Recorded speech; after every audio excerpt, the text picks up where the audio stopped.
Very good evening to all. I welcome you all on your channel, that is Shine in Law with Dr. Mithun. Judicial review इस topic के ऊपर हम आज discuss करेंगे।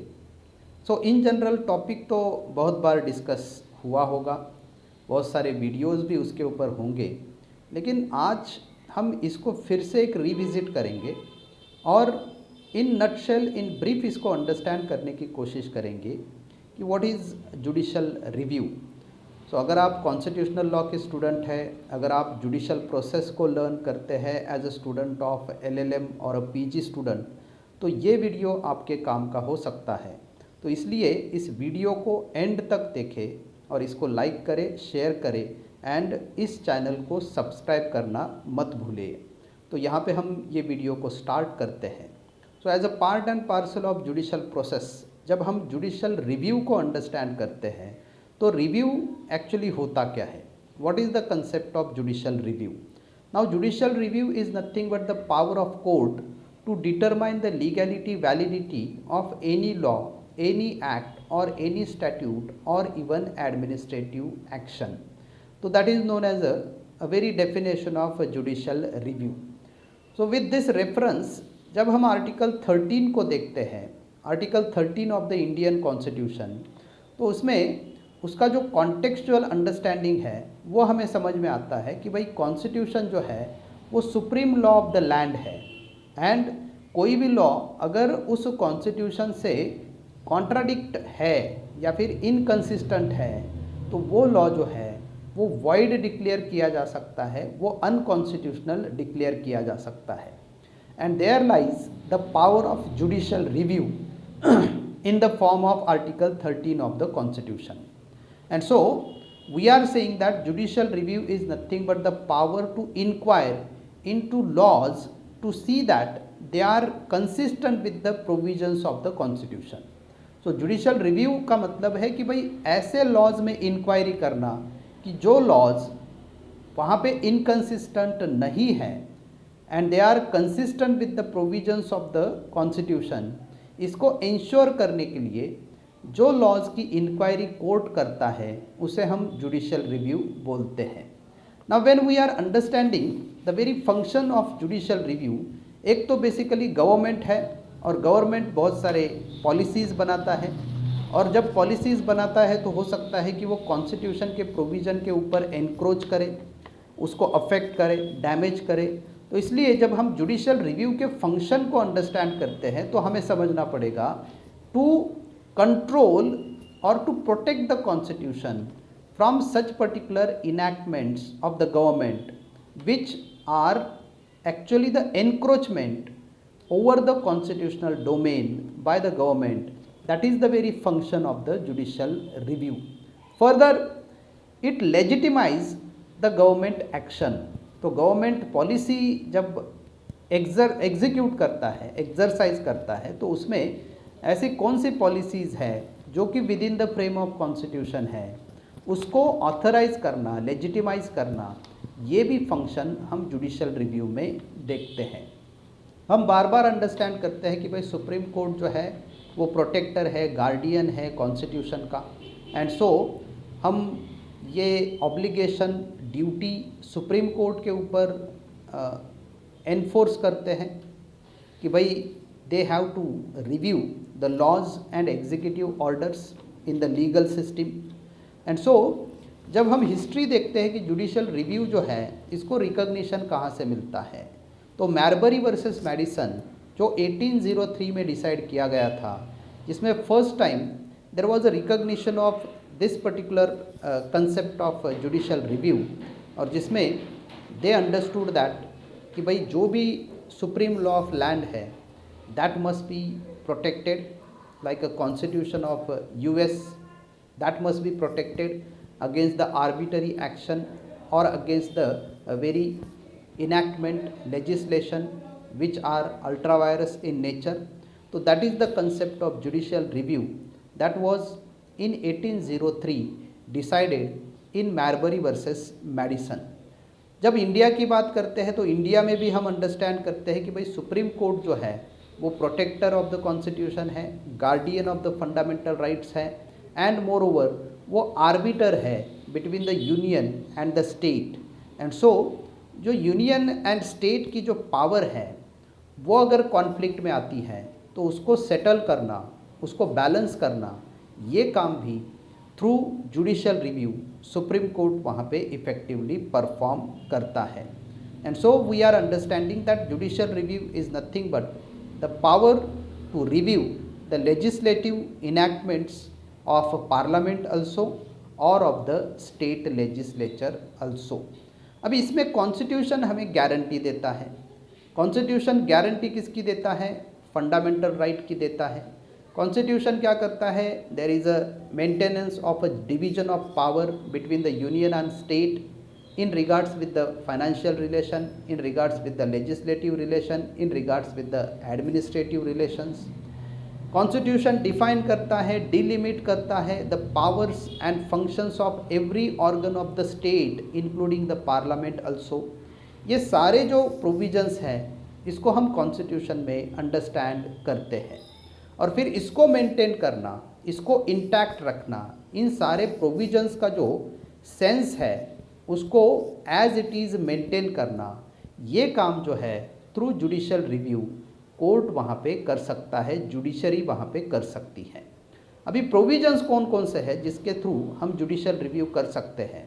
तो article 13 है of Indian constitution, then article 32 है, then article 131 से लेकर आर्टिकल 136 है जो कि provisions in regards with the jurisdiction and in that the appellate jurisdiction of Supreme Court. Then article 143 है जिसमें हम प्रेसिडेंशियल रेफरेंस की बात करते हैं। देन 226 है, देन आर्टिकल 246 है, 254 है, 251 है जो कि सेंटर स्टेट रिलेशंस के बारे में हमें एक्सप्लेन करते हैं। तो ये जितने भी प्रोविजंस हैं ये हमें the essence of judicial review या फिर प्रोविजंस ऑफ जुडिशियल रिव्यू के तौर पे इन द इंडियन कॉन्स्टिट्यूशन हमें देखने को मिलते हैं। Now in the judicial journey in the Indian legal system, when we witness right from Shankari Prasad versus Union of India कि जिसमें पावर स्ट्रगल हुआ था और जिसमें पार्लियामेंट की जो पावर है that is to amend the provisions of the constitution whether it can extend with the fundamental right और to the fundamental right, that was first time decided और touch by the Supreme Court in Shankari Prasad versus Union of India. अभी इस case में first constitutional amendment act 1951 को challenge किया गया था and वो सुप्रीम कोर्ट में चैलेंज किया गया था on the ground that the act abridge the right to property and it could not be done as there was a restriction on the amendment of fundamental right under article 13 clause 2 of the constitution. Now Supreme Court ने ये contention जो है उसको reject किया था और Supreme Court ने decide किया था that the term of article 368 that is the amendment under article 368 of the constitution are perfectly general and empower parliament to amend the constitution without any exception whatsoever given in article 13 clause 2 of the constitution. So article 13 का जो exception है कि जिसमें ये बोला गया है कि फंडामेंटल राइट को अफेक्ट हो जाए, फंडामेंटल राइट डाइल्यूट हो जाए, ऐसे कोई भी लॉ पार्लियामेंट नहीं बना सकता है।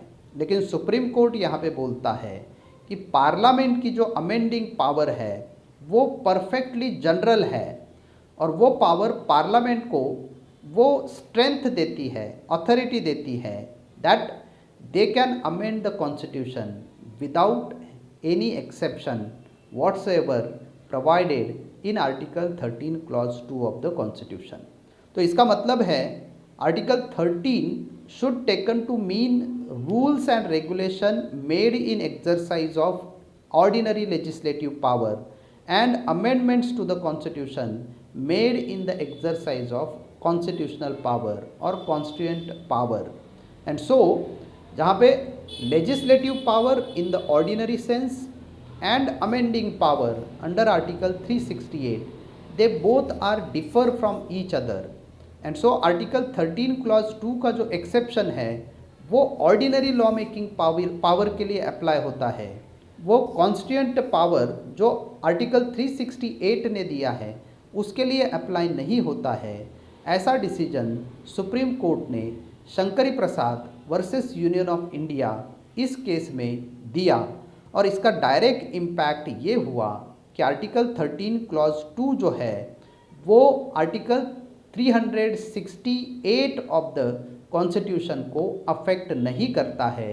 इसका मतलब पार्लियामेंट को ब्लैंकेट पावर यहाँ पे मिलती है दैट एज पर आर्टिकल 368 वो किसी भी प्रोविज़न को अमेंड कर सकते हैं, दो दैट प्रोविजंस और दो that laws will result in violation of fundamental rights of the citizen.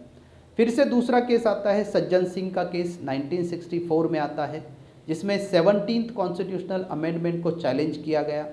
5 जजेस का ये बेंच था, तो वो डिसाइड करता है फिर से वही question that with reference to the fundamental right under article 31A of the constitution whether parliament do have power to change or to amend the fundamental rights or not under article 368 of the constitution।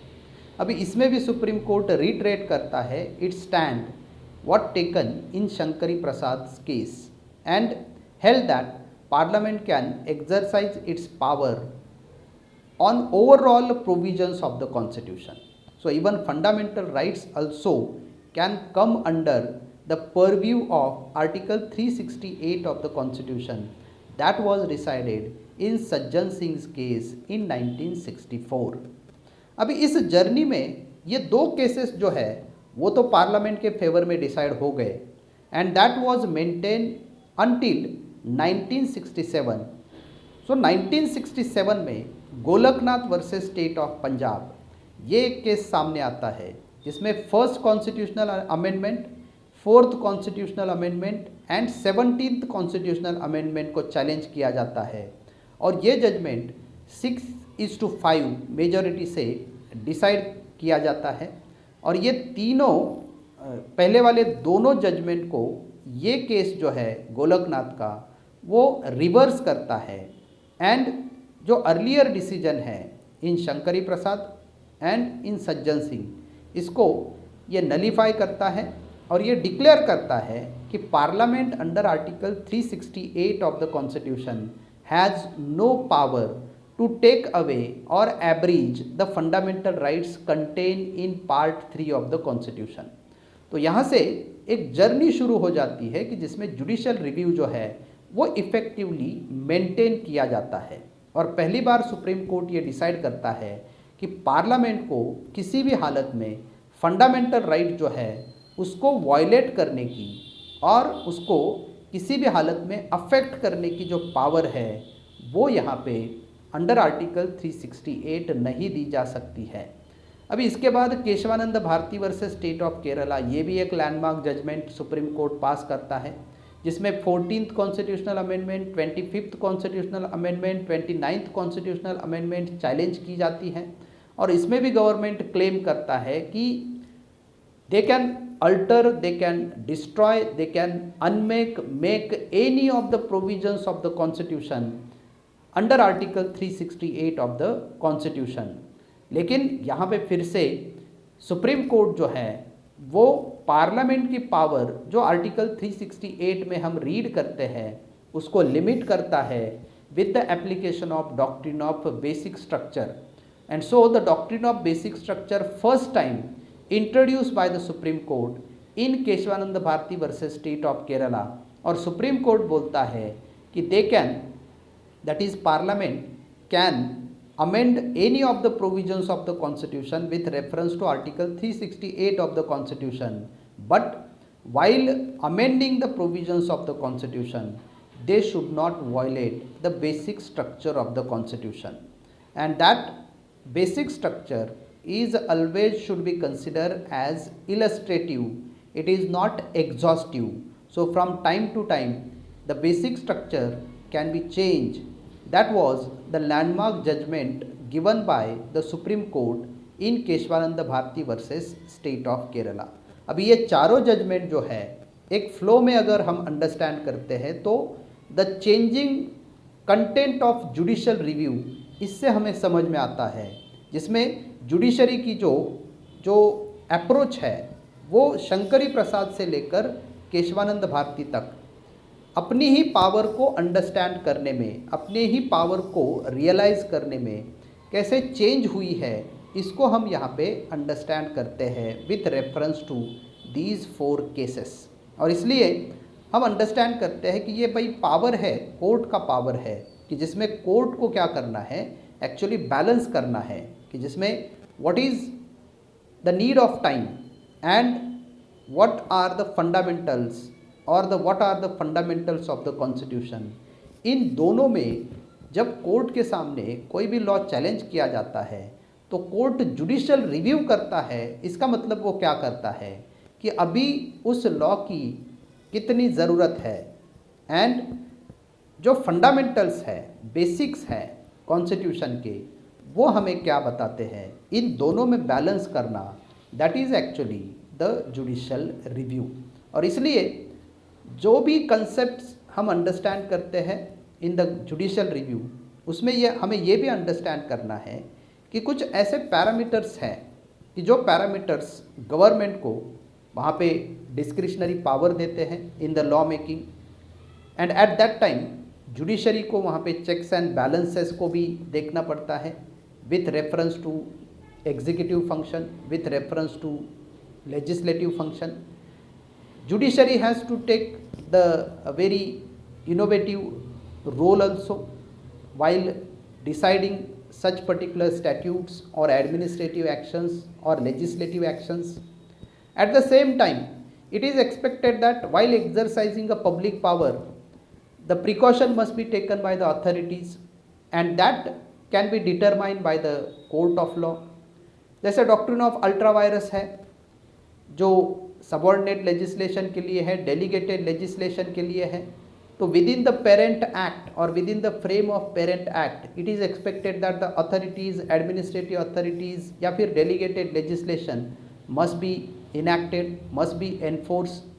और ये सब चीज़ों को verify करना, assess करना, ascertain करना, ये काम जो है वो court under the concept of judicial review कर सकता है। और आज की डेट में तो हम अंडरस्टैंड करते हैं कि there is a expansion of the concept of judicial review, जिसमें because of the social action litigation जो जुडिशियल रिव्यू का जो कंसेप्ट है वो और ज़्यादा एक्सपांड हो गया है।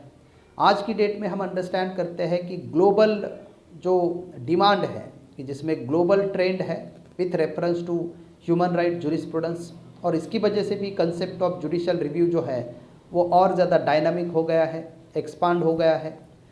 पब्लिक इंटरेस्ट लिटिगेशन सबसे ज़्यादा पॉपुलर टूल है, इंस्ट्रूमेंट है for the enforcement of right, freedoms और fundamental rights. And so in this all circumstances judicial review जो है वो एक नेसेसरी कंसेप्ट बन जाता है to ensure the proper checks on exercise of public power. That is what actually we are understanding as a concept of judicial review.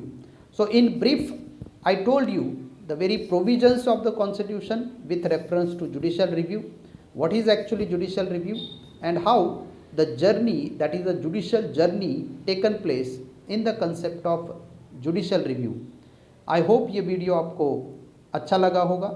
अगर video पसंद आता है तो ज़रूर इसको लाइक करें, शेयर करें एंड इस चैनल को सब्सक्राइब करना नहीं भूलें. Thank you very much for watching this video. Thank you.